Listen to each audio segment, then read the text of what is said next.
الحمد للہ وحدہ والصلاة والسلام علی من لا نبی بعدہ اما بعد فاعوذ باللہ من الشیطان الرجیم بسم اللہ الرحمن الرحیم لقد جاءکم رسول من انفسکم عزیز علیہ ما عنتم حریص علیکم بالمؤمنین رؤوف الرحیم وقال النبی صلی اللہ علیہ وسلم انا سید ولد آدم ولا فخر او کما قال علیہ الصلاۃ والسلام۔ محترم دوستو، ساتھیوں اور عزیز بھائیوں، اللہ تبارک و تعالیٰ کے فضل و کرم سے اور آپ تمام احباب کی دعاؤں سے آج سیرت النبی سیریز کا آغاز کرنے جا رہا ہوں۔ حالانکہ یہ ایک ایسا بحر بے کراں اور ایک ایسا وسیع سمندر ہے کہ جس کو کوئی خطیب، کوئی ادیب، کوئی رائٹر، کوئی قلمکار، کوئی فنکار، کوئی شہکار، کوئی سیرت نگار اس کو پار نہ کر سکا۔ سب کو تھک کر، ہار کر، شکست تسلیم کر کے کہنا پڑا کہ تھکی ہے فکر رساں اور مدح باقی ہے، قلم ہے آبلہ پا اور مدح باقی ہے، تمام عمر لکھا اور مدح باقی ہے، ورق تمام ہوا اور مدح باقی ہے۔ تو یہ خاک کا ایک ذرہ نبی کی سیرت و صورت، عزت و عظمت، رفعت و منقبت، عفت و عصمت، رحمت و برکت، نبی کی شان و شوکت، ناموس و تقدس، رسالت و شریعت، صداقت و عدالت، سخاوت و شجاعت، جرت و ہمت، امانت و دیانت، معیشت و تجارت، نبی کی عبادت و ریاضت، نبی کی عبادت و ریاضت، نبی کا جلال، نبی کا کمال، نبی کے خصال، نبی کے آداب و اخلاق، نبی کے اقوال و احوال، کردار و اعمال، رفتار و گفتار، انوار و اطوار، تجلیات کے خد و خال، نبی کے شمائل، خصائل، فضائل، مناقب، نبی کے جمالات، کمالات، احسانات، نبی کے احسان، صاحب قرآن کی شان میں کیسے بیان کروں؟ لفظوں سے بیاں وصف محمد نہیں ہوتا، کوزے میں بند کبھی سمندر نہیں ہوتا۔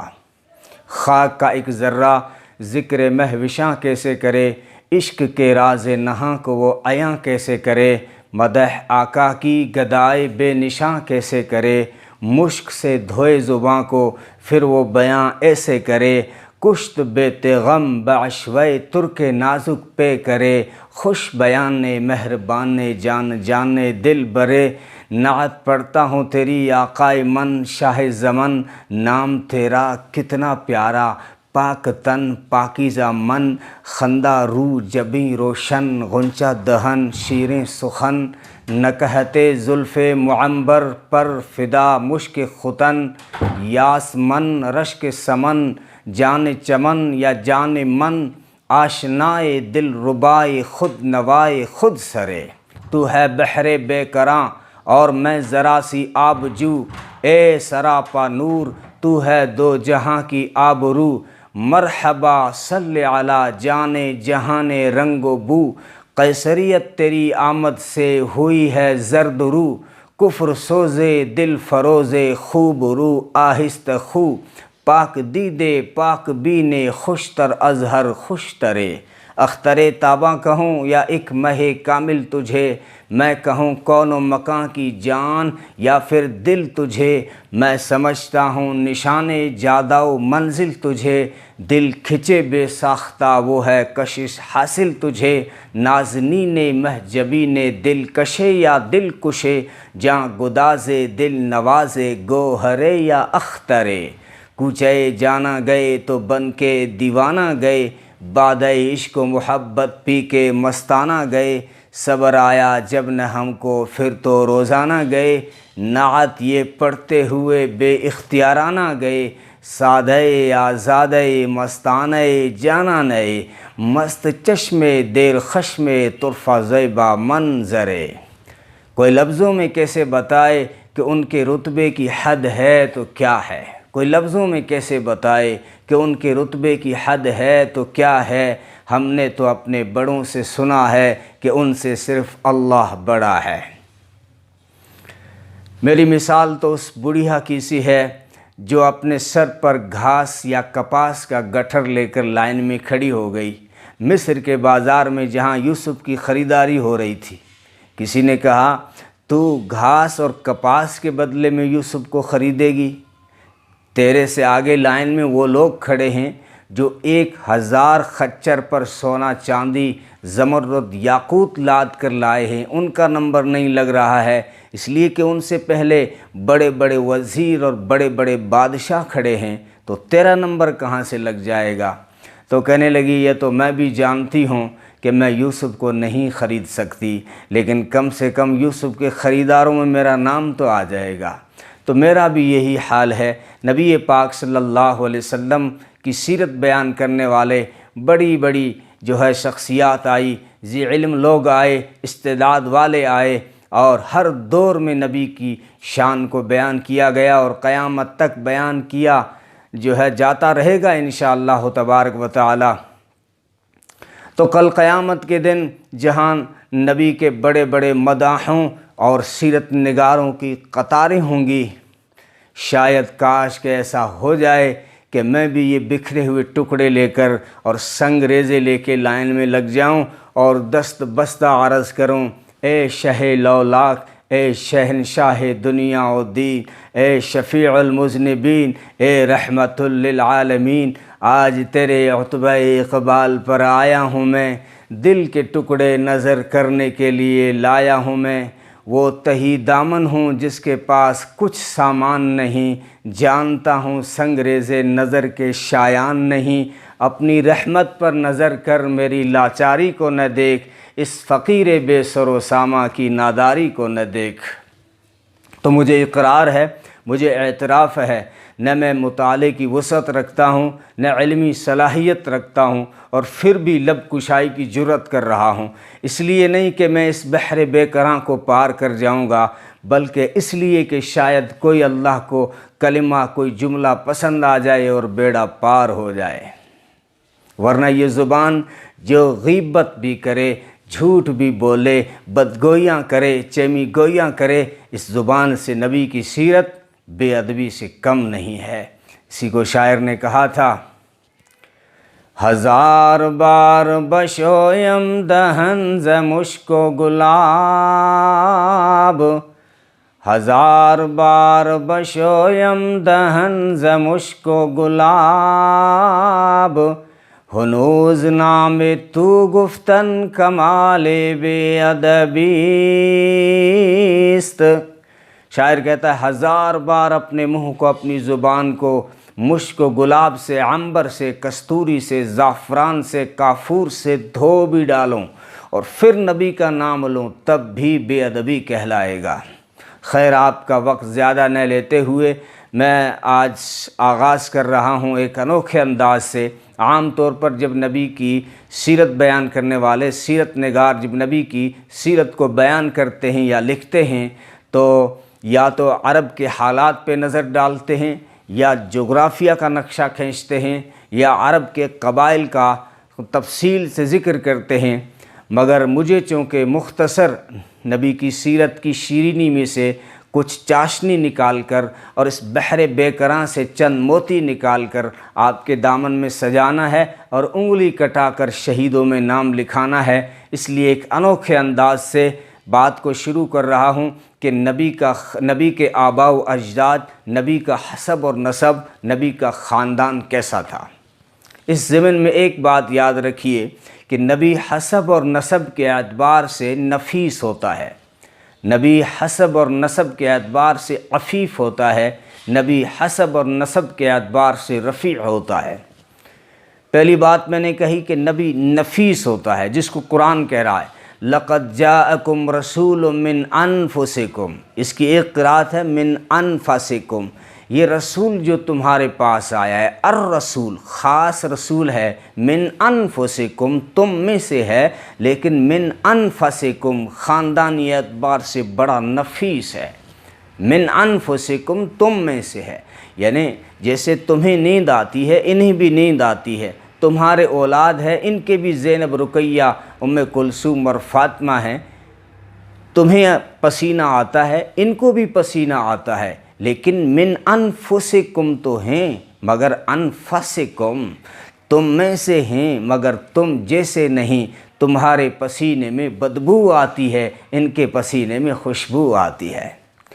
تو نبی کا حسب اور نسب نفیس ہے، اور نبی کی ولادت بھی نفیس، اتنی نفاست سے دنیا میں تشریف لائے کہ امی آمنہ کو ایام حمل میں کبھی تکلیف نہیں ہوئی، کبھی درد ذہ نہیں پڑا،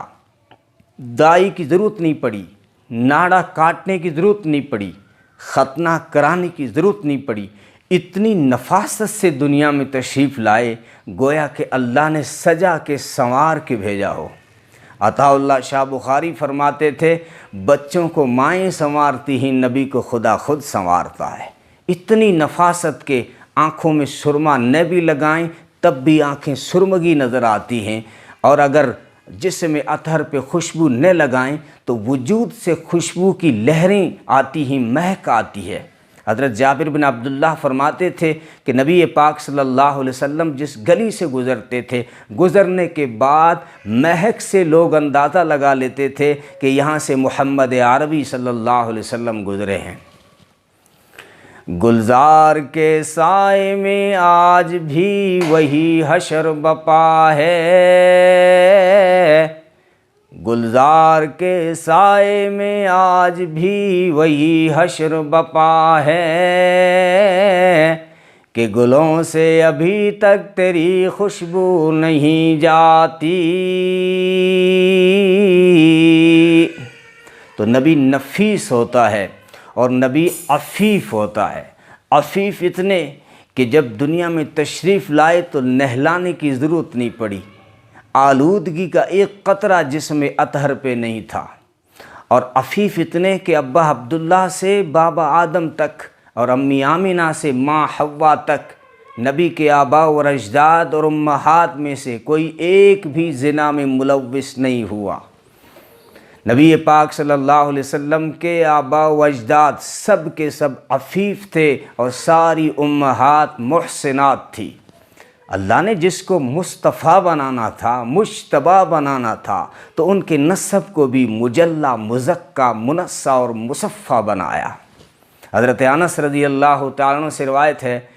فرماتے ہیں کہ نبی پاک صلی اللہ علیہ وسلم نے ہمارے سامنے یہ آیت پڑھی جو میں نے خطبے میں پڑھی تھی، لَقَدْ جَاءَكُمْ رَسُولٌ مِّنْ أَنفُسِكُمْ، اس کو نبی نے مفتوح پڑھا، لَقَدْ جَاءَكُمْ رَسُولٌ مِّنْ أَنفُسِكُمْ، اور پھر فرمایا اے انس میں تم میں حسب اور نسب اور خاندان کے اعتبار سے سب سے افضل اور بہتر ہوں۔ میرے آباء اور اجداد میں آدم علیہ السلام سے لے کے اب تک یعنی مجھ تک کسی ایک نے بھی زنا نہیں کیا، سب نے نکاح کیا، کیونکہ زنا ناپاکی ہے اور نبوت سراسر پاکی ہے۔ اللہ تبارک و تعالیٰ جس کو نبی بناتا ہے تو پھر اس کے گھر کو بھی پاک رکھتا ہے۔ ابن منذر ابن عباس رضی اللہ تعالیٰ عنہما سے نقل کرتے ہیں کہ کسی پیغمبر کی بیوی نے زنا نہیں کیا، کسی بھی پیغمبر کی بیوی نے زنا نہیں کیا، بلکہ ابن عساکر نے اشرس خراسانی سے مرفوعاً روایت کیا ہے کہ نبی پاک صلی اللہ علیہ وسلم نے فرمایا کہ کسی پیغمبر کی بیوی نے زنا نہیں کیا۔ اگر کسی نے نبی کے گھر کو اس آلودگی سے جوڑنا چاہا تو خود خدا نے صفائی بیان کی۔ حضرت مریم علیہ السلام پر جب یہودیوں نے الزام لگایا تو خدا نے سورہ مریم کو قرآن کا حصہ بنا کر خود صفائی دی، اور دودھ پیتے بچے کو گویائی دی کہ اپنی امی کی برات کا اظہار کر۔ تو عیسیٰ علیہ السلام بولے، قال انی عبد اللہ آتانی الکتاب وجعلنی نبیا وجعلنی مبارکا اینما کنت وأوصاني بالصلاة والزكاة ما دمت حيا وبرا بوالدتي ولم يجعلني جبارا شقيا۔ بڑی عجیب بات ہے، اللہ نے کہا اپنی امی کی برات کا اظہار کرو، اور یہ اعلان کر رہی مجھے کتاب ملے گی، میں نبی بنایا جاؤں گا۔ یہی تو سب سے بڑی دلیل ہے کہ جب اللہ نے مجھے نبی بنانے کا فیصلہ کیا ہے تو پھر میرے گھر میں یہ آلودگی نہیں ہو سکتی۔ نبی کی بیوی بھی پاک ہوتی ہے، نبی کی ماں بھی پاک ہوتی ہے، نبی کا گھر بھی پاک ہوتا ہے۔ تو امی عائشہ صدیقہ بنت صدیق رضی اللہ تعالی عنہما پر جب منافقین نے، اسلام کے دشمنوں نے الزام لگایا، اسلام کے دشمنوں نے جب الزام لگایا تو خدا نے سورہ نور کو قرآن کا حصہ بنا کر خود صفائی بیان دی، خود صفائی بیان کی اور کہا اے مومنو، جب تم نے یہ خبر کو سنا تو یوں کیوں نہیں کہا سبحانک ھذا بہتان عظیم، تیری ذات پاک ہے۔ یا اللہ، بڑی عجیب بات ہے، یہاں تو امی عائشہ کی پاکی کی بات کرنی تھی اور تو کہہ رہا ہے کہ ہم یوں کہیں سبحانک تیری ذات پاک ہے۔ یا اللہ، الزام تیری ذات پہ تو نہیں لگا ہے، امی عائشہ پہ لگا ہے۔ فرمایا میری ذات اتنی پاک ہے، یوں کہو کہ میری ذات پاک ہے اور اتنی پاک ہے کہ میری ذات جس کو نبی بناتی ہے اس کے گھر کو بھی پاک رکھتی ہے۔ ھذا بہتان عظیم۔ اس لیے حضرت عمر رضی اللہ تعالیٰ عنہ نے پوچھا اللہ کے رسول، یہ رشتہ کس نے کرایا؟ نبی پاک صلی اللہ علیہ وسلم نے انگلی آسمان کی طرف اٹھائی، فرمایا رشتہ تو اللہ نے کرایا۔ فرشتے کو بھیجا، جنت کا ریشمی رومال لایا گیا، مجھے تصویر دکھائی گئی، اللہ نے کہا میرے محبوب اس لڑکی سے نکاح کرو، تو رشتہ تو اللہ نے کرایا تھا۔ تو حضرت عمر نے فرمایا، عرض کیا اللہ کے رسول، وہ اللہ جو ناپاک مکھی کو آپ کے جسم پر بیٹھنے نہیں دیتا، وہ ناپاک کو آپ کے گھر میں کیسے لائے گا؟ تو جب نبی کی بیوی کا ناپاک ہونا اور زنا کی آلودگی میں مبتلا ہونا منصب نبوت کے خلاف ہے، تو نبی کے آباء اور اجداد اور امہات کا بدرجہ اولا اس آلودگی میں مبتلا ہونا منصب نبوت کے خلاف ہے، اس لیے نبی کا خاندان عفیف ہوتا ہے۔ اور تیسری بات میں نے کہی کہ نبی کا خاندان نبی حسب اور نسب کے اعتبار سے رفیع ہوتا ہے، یعنی عرفہ، اعلیٰ، برتر اور بالا ہوتا ہے۔ نبی پاک صلی اللہ علیہ وسلم نے فرمایا کہ مجھ سے جبریل امین نے بیان کیا